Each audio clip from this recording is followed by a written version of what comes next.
When I watch them playing, they seem like ordinary children. By all rights, they are ordinary children, but circumstances have deformed them. Some of them have serious delinquency records, and nearly all of them are sick enough to need my help as a psychiatrist. The root of most of their troubles is that nobody has ever wanted them. Here, we try to show them they're wanted.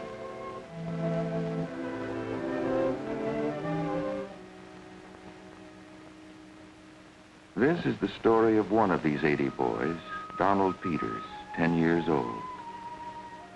How he lost his way, and how at last he began to find it. We learned his story very slowly, by bits and pieces. But we'll try to tell it as it happened to Donald, secretly in his loneliness, in a lost child's bewilderment.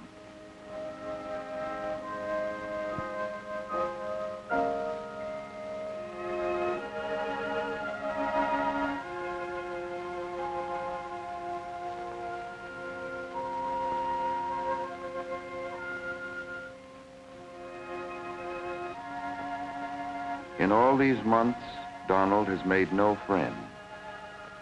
We have never seen him smile. He has hardly spoken. He is one of the quiet ones.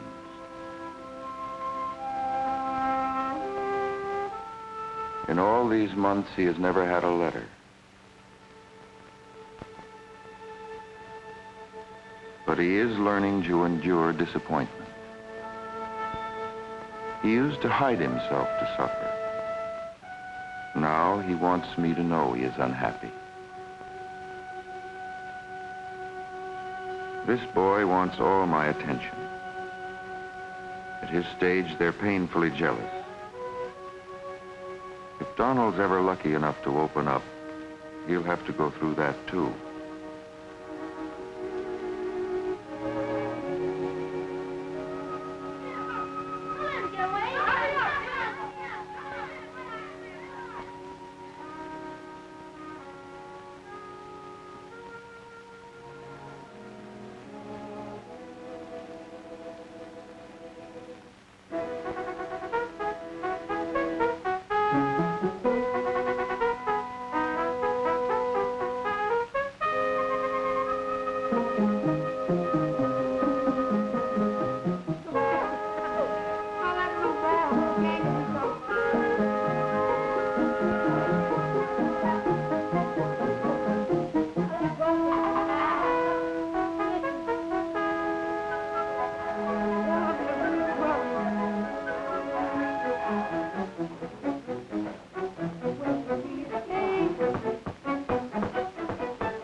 Mrs. Johnson has very good reasons for not keeping order. Her boys are very backward in their reading, as in all their study. Children are much more deeply ashamed of being stupid than most of us realize. They are stupefied by shame. They've failed so often, they're afraid even to try anymore. Before they can ever begin to trust their intelligence, they have to be sure they're liked, no matter how stupid they seem or what they do. Before they know they're liked, they can't like you. Until they like you, they can't even begin to learn.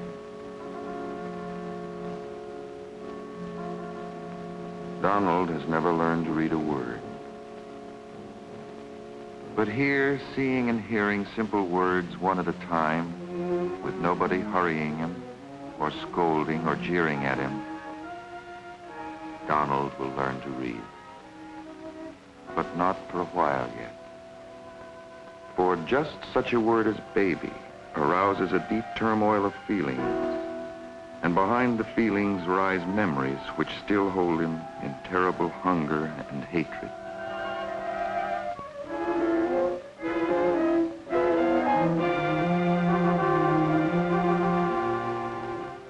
vanished father whose face he can't even recall.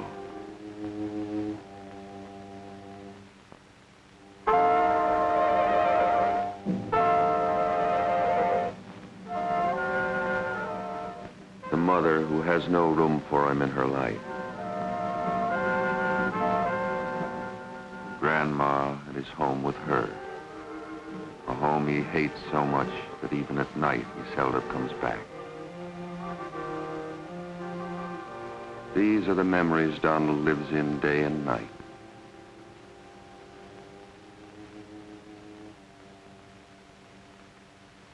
As early on that morning, Grandma is out looking for him again, wherever he may be hiding himself this time.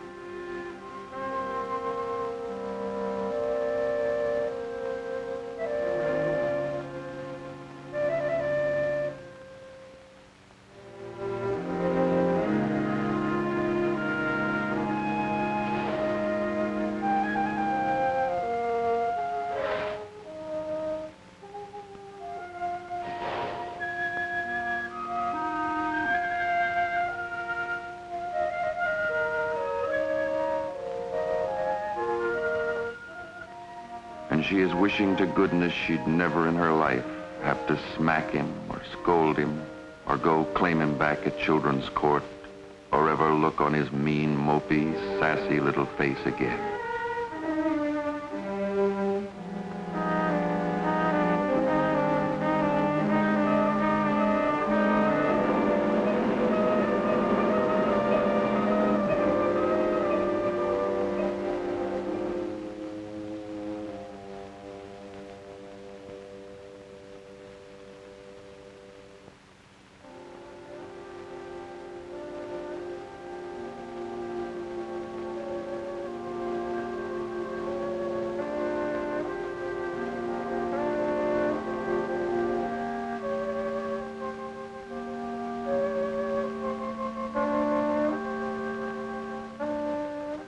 That's how a day begins.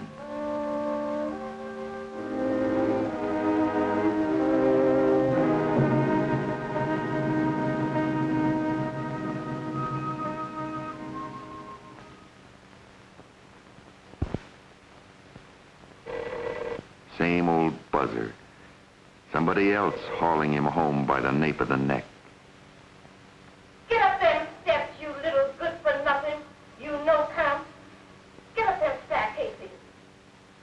Leaking out the Lord knows where, same as your no-count mother used to do. Keeping me up all night, tossing and worrying till all hours. Prowling around the cold streets to dig you out of your hiding place. Shame my face in front of everybody. I heard you open your doors down there. Go on and listen. The same old helpless fury. Pray over your beaches. Try to keep you in the good ways. Sneaking and nibbling and stealing my rent money. All the time looking at me cold as a clam.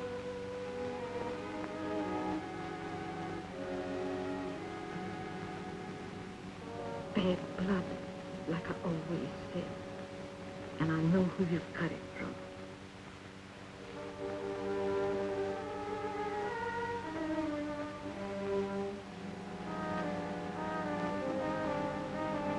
The same old hopeless confusion, misunderstanding, rage and pain and fear and hatred.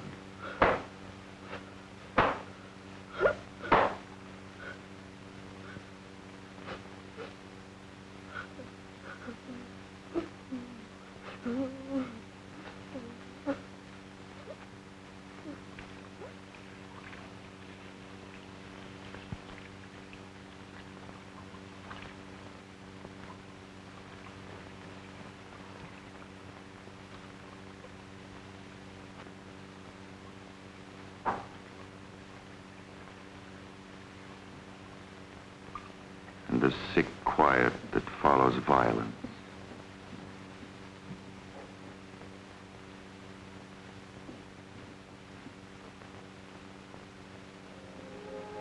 And Judy without love.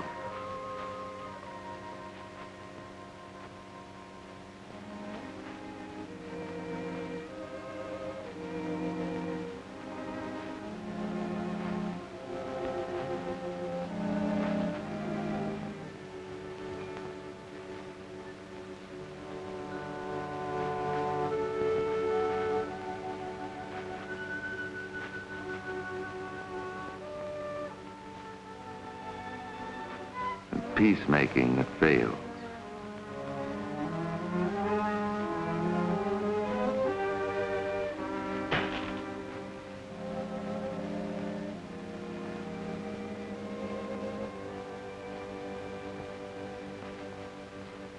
A heavy burden for an old woman.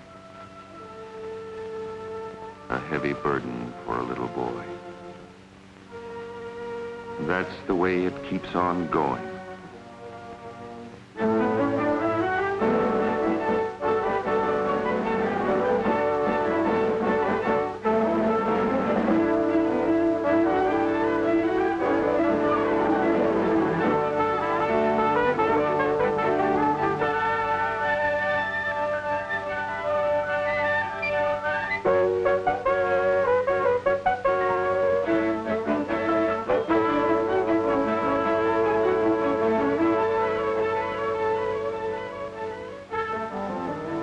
This is one of the things that counts most heavily against Donald.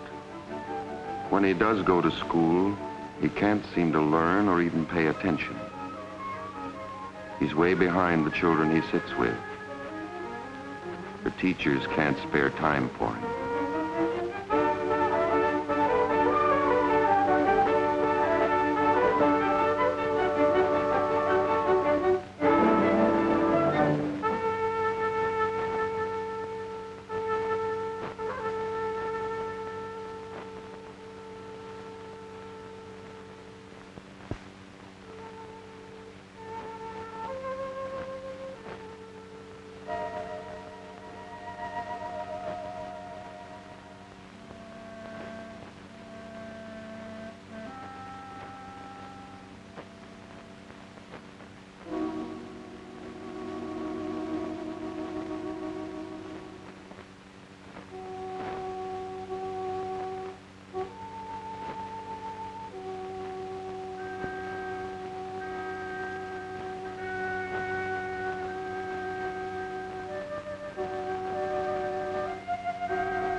Of course, the streets of a city can be a wonderful school. Freedom is wonderful, too. But if you're as lonely as Donald is, all you learn is more loneliness. And Donald's kind of freedom is solitary confinement.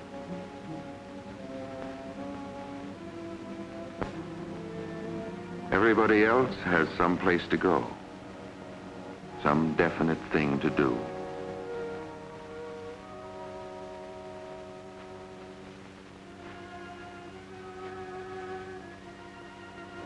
And after a while, you even want to go home.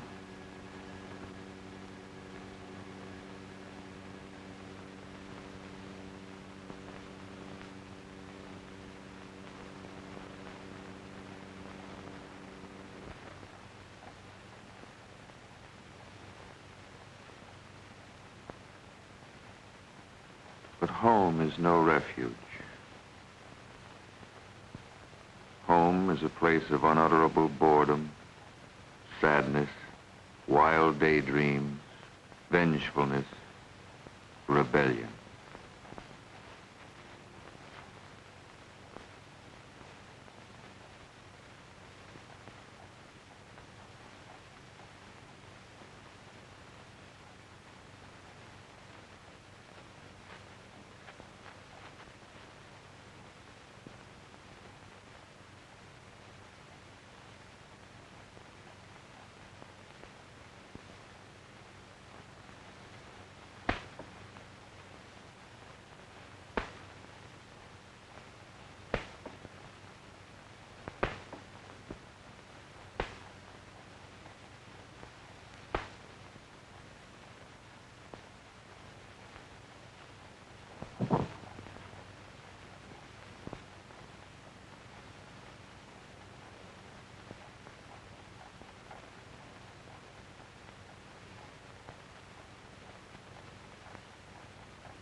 Children who buy their friends will do almost anything to feel they belong.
But Donald doesn't know yet how to keep this kind of friend. He's failed again. The baby in him is desperate to be comforted.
Well, come on in.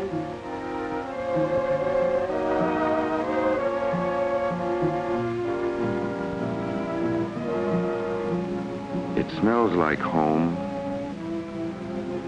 but it's no home for you. Are you coming back in here or not?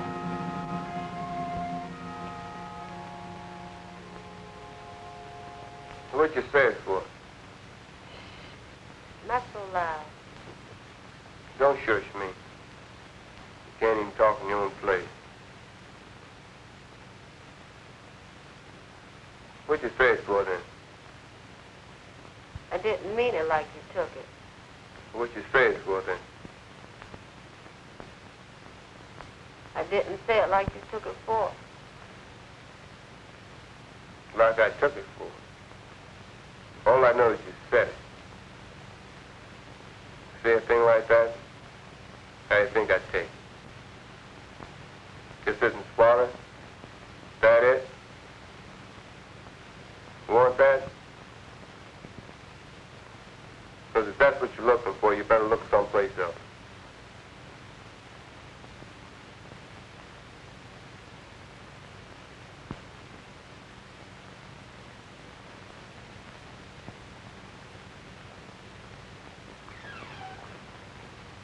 Didn't nobody ask you to swallow nothing. Don't give me that stuff. Wasn't trying to give you no stuff. What you call it? Don't call it nothing.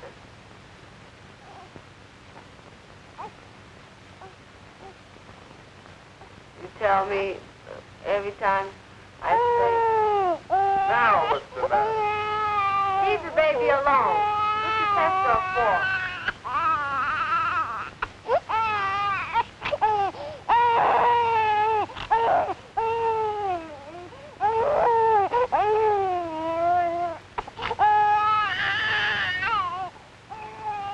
Let him mind her. And you and me will go out.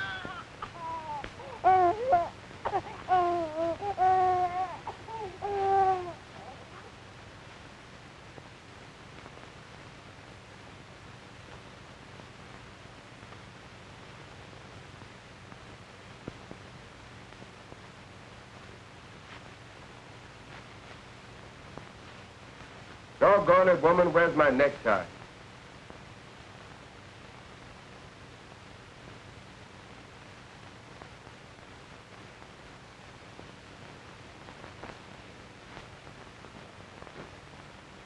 Get me all right. Worse than a big mouth.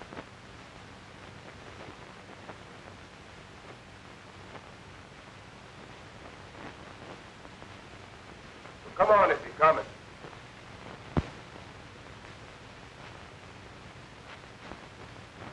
You sit here with Arlene.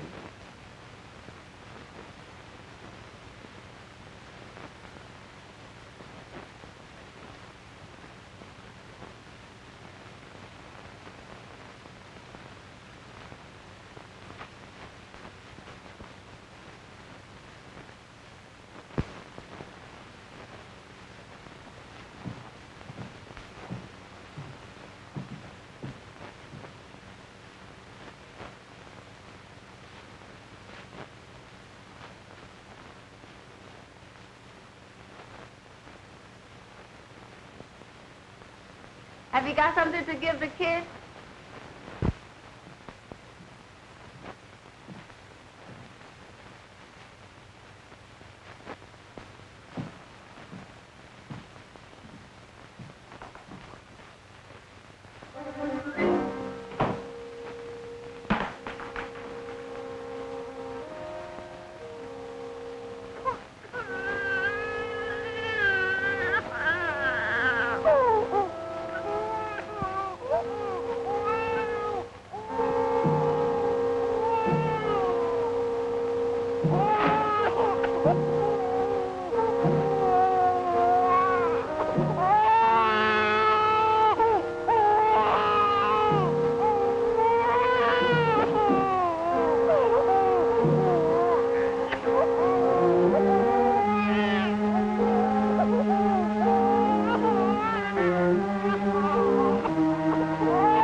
So Donald came to Wiltwyck. These were the things which made him what he was.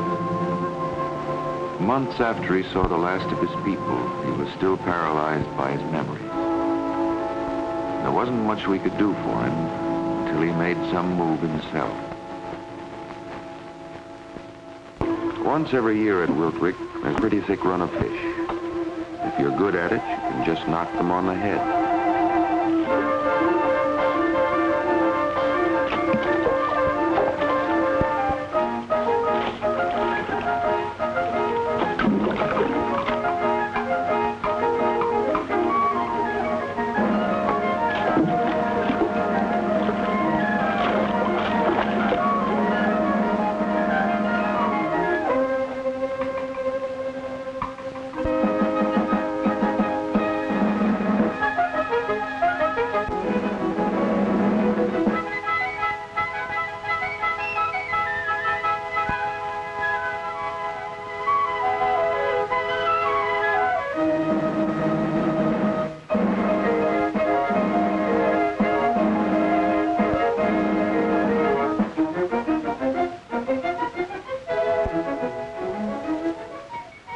Regular holiday.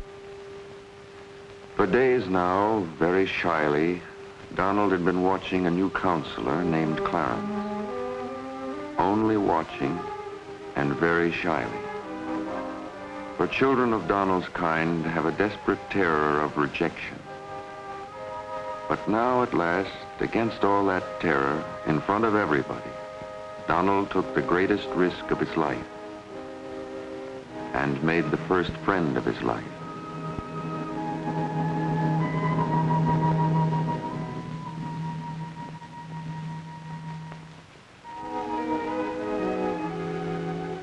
It was a great day for Donald and for us too. One of our social workers came over and congratulated Clarence. He wondered what for. But Miss Roberts knew what Donald had been through. And after she told Clarence a little about the child, Clarence realized he had been partner to a small but very important miracle.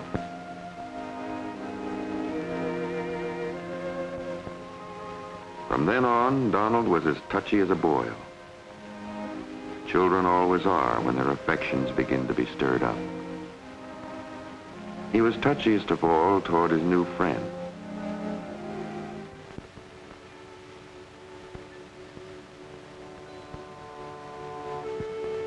If Clarence handed him a shirt with a hole in it, Donald was sure it was a calculated personal betrayal, all the meaner in front of the other boys. Clarence wondered what the dickens was wrong with him. It was all to the good, though.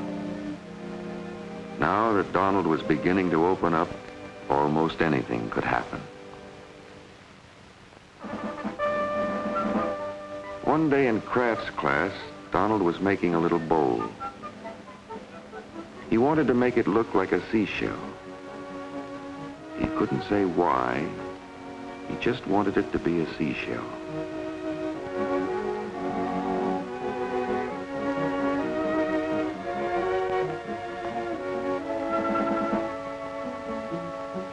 Donald seemed to be doing fine. Suddenly, the hands that were working in the damp clay of the unborn shell drew him into a deep quicksand.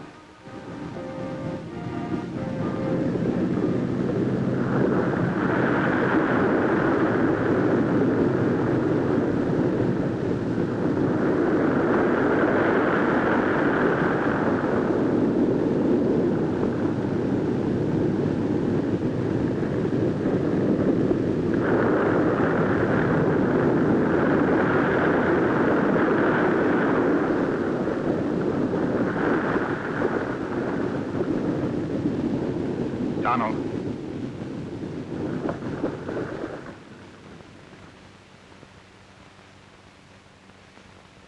Donald. What's the trouble? Okay. Try it again.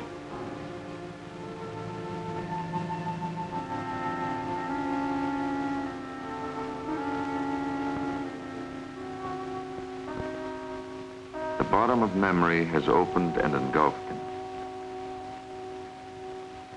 All afternoon, in great misery and turmoil, he must hunt among those memories alone.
Donald's kind of hunting would exhaust and frighten stronger and wiser people than he.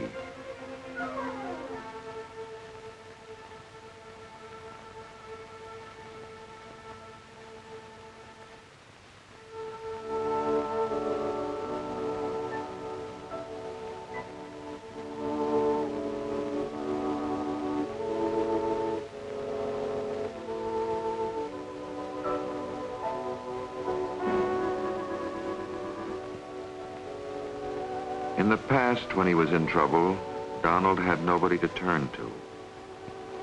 Now, for the first time, he feels the life-giving warmth and gratitude that comes of being comforted.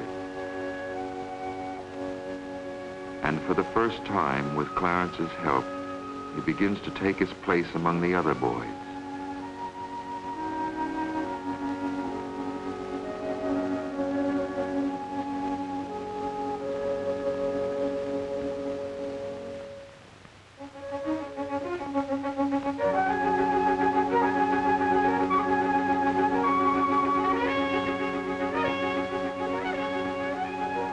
Even his failure with the shell is the beginning of a victory.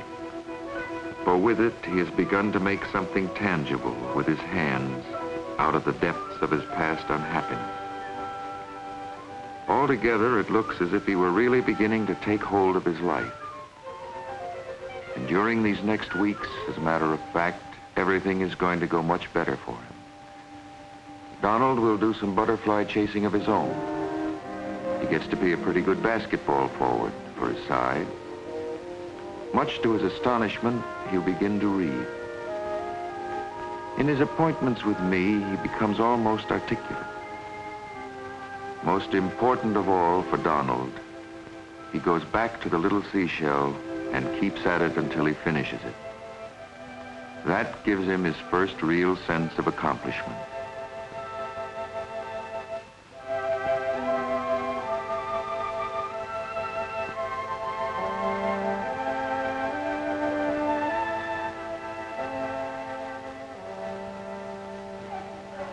My language, don't you? And by now, he seems to have become very much a part of the life here.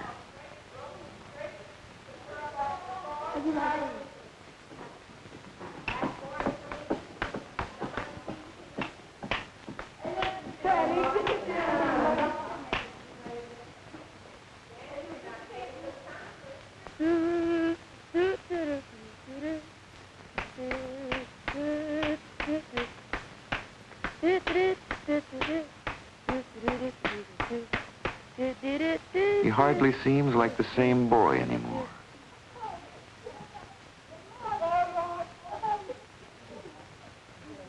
But he isn't well yet by any means.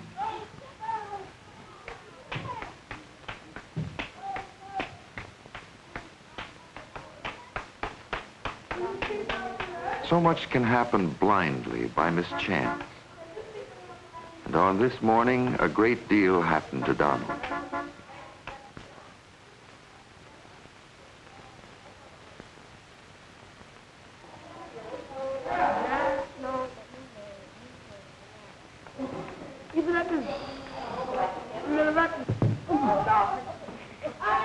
When he saw that Miss Roberts was driving into town, Donald suddenly realized whom he had made the bowl for. Come on, give on. Give one up little right there. I'll take.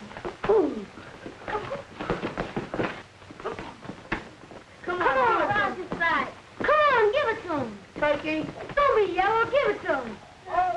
He had made it for his mother. And now it was on its way. But it was only on its way to my office. Hey, what's going on here? You can't fight like that. Oh, what you want to fight, we'll do it right. Oh, okay, let's count it out. Let's go. Oh, why you... I'll get you.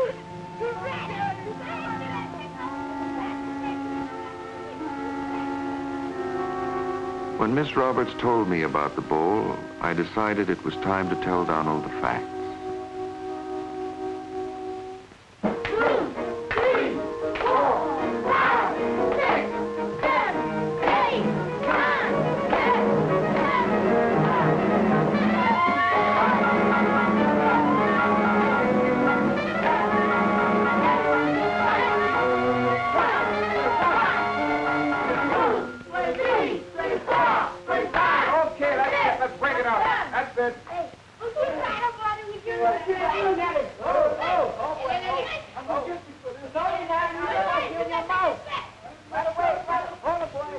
Donald.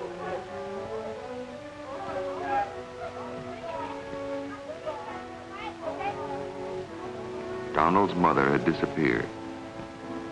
Not even his grandmother knew where she was.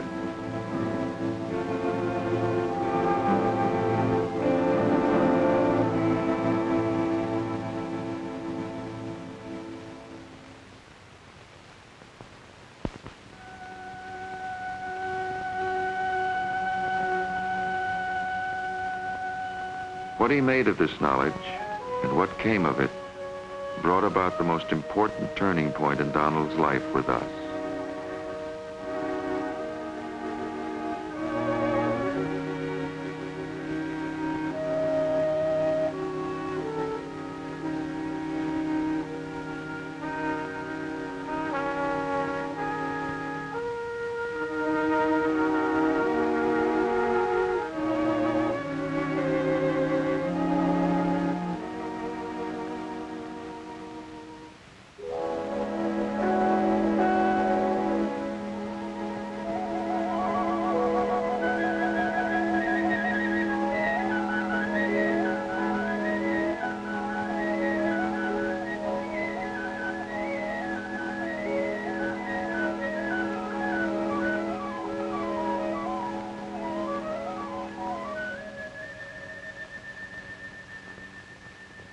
What Donald is trying to do takes a lot of courage, a strong will towards reality and life, to suffer the uprooting of the dearest thing you have known and try to transplant your affections,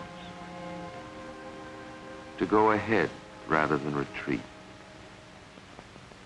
to put your need and your love once again in another's trust when all of your life, and again so recently, you have been betrayed.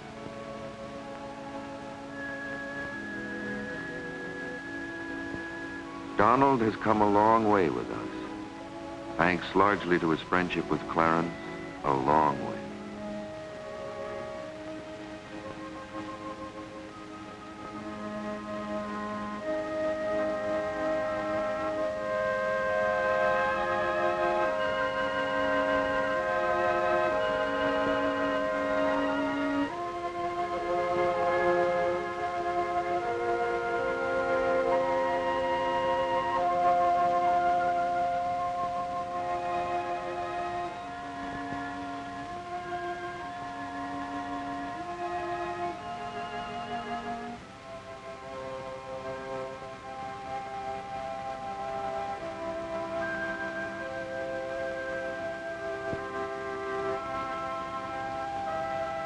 A mirror is no longer a focus for misery and self-hatred, but more like a window on a happy present and a hopeful future. An image of a happy child, of the man he hopes to be like.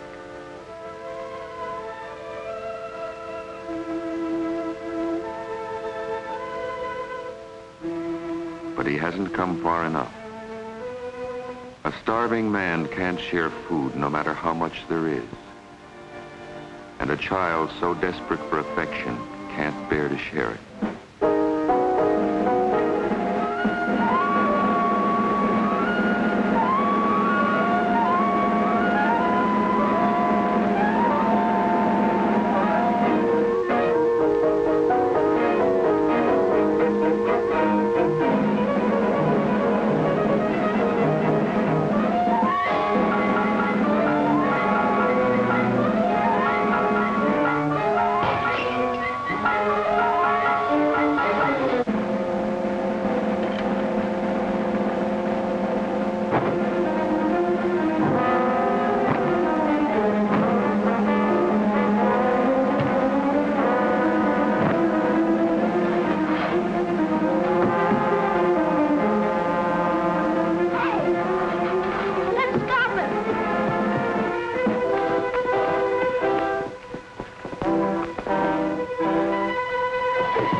off him. What are you doing to him anyway? What we do, he tear up our bed. Now, what do you do that for? And what did you do? Now, you go over and fix up that lock and be quick about it. You other guys, clear out here. We're gonna fix our bed. Don't worry about that. Let me handle it. Now, you get a move on you.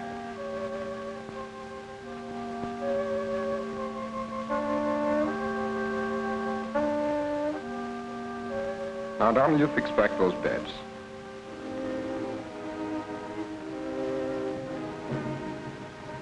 What, you want to make a mess of things for, huh? What got into you? Is something wrong? Something happened? All right, now, let's straighten out these beds, huh?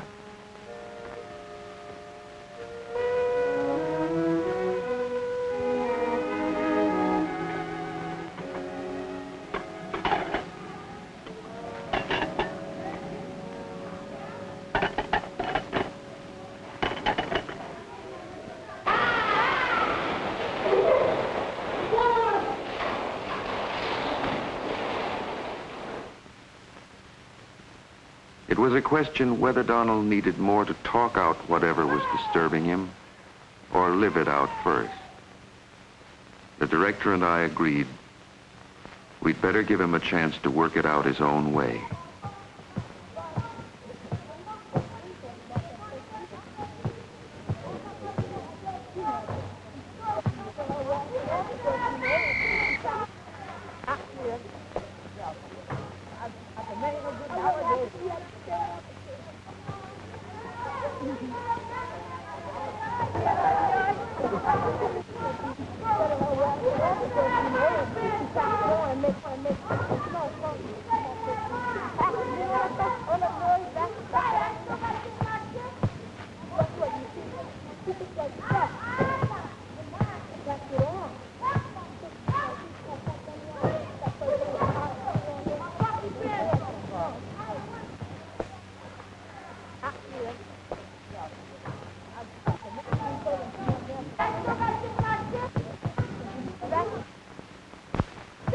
But chances have to be taken because, after all, there are things you can only find out for yourself and by yourself.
There are things nobody can ever find out for you, or ever tell you, or ever show you. They're too deep inside you.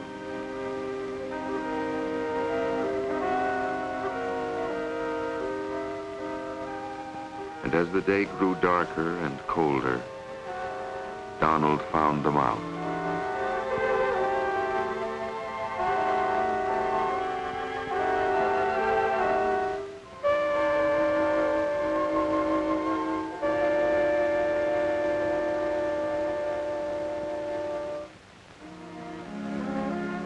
He saw his mother and all that he wished of her and could never hope for.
Began to see the home he'd broken his heart over for what it really was.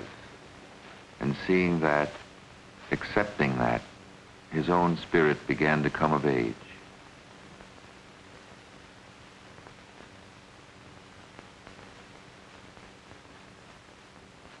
He turned back toward the school.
Looking back, knowing as much about it now as Donald knew then, we can date a good deal from his runaway. When he gave back the lighter, he didn't only begin to put an end to his stealing. He gave back his extravagant emotional claims on Clarence, his extreme hypersensitive jealousy.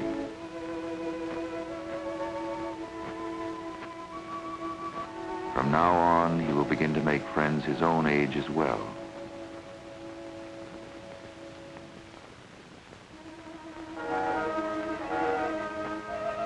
With his experience on the tracks, the baby in Donald began to die. The child was born. He will still suffer in remembrance of his people, but he is less liable than before to enshrine an unreality.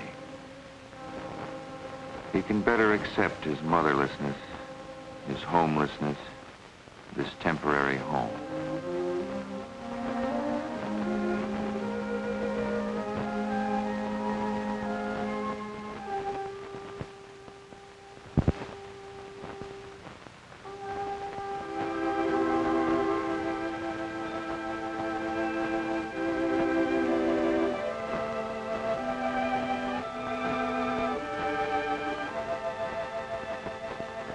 There is no happy ending to Donald's story. The happiest thing we can say is that the worst of his loneliness, the loneliness that paralyzes and kills, is ended. We can help him now. Now that he's begun to make peace with his past, begins to feel at home in the present, we can help him to equip himself against the future.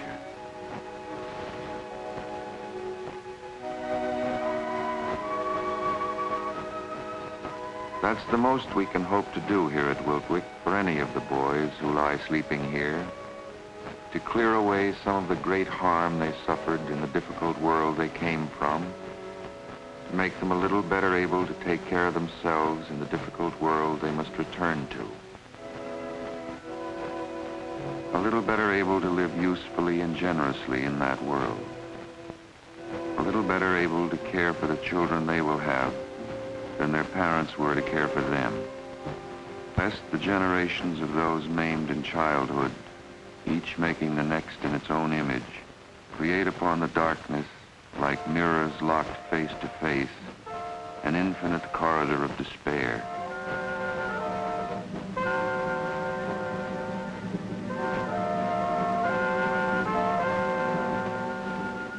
To keep open a place of healing, courage, and hope for as many as we can afford to care for among the thousands of those children who lie sleeping tonight in impoverished little rooms and in poor fugitive derelict holes in the rotten depths of the city.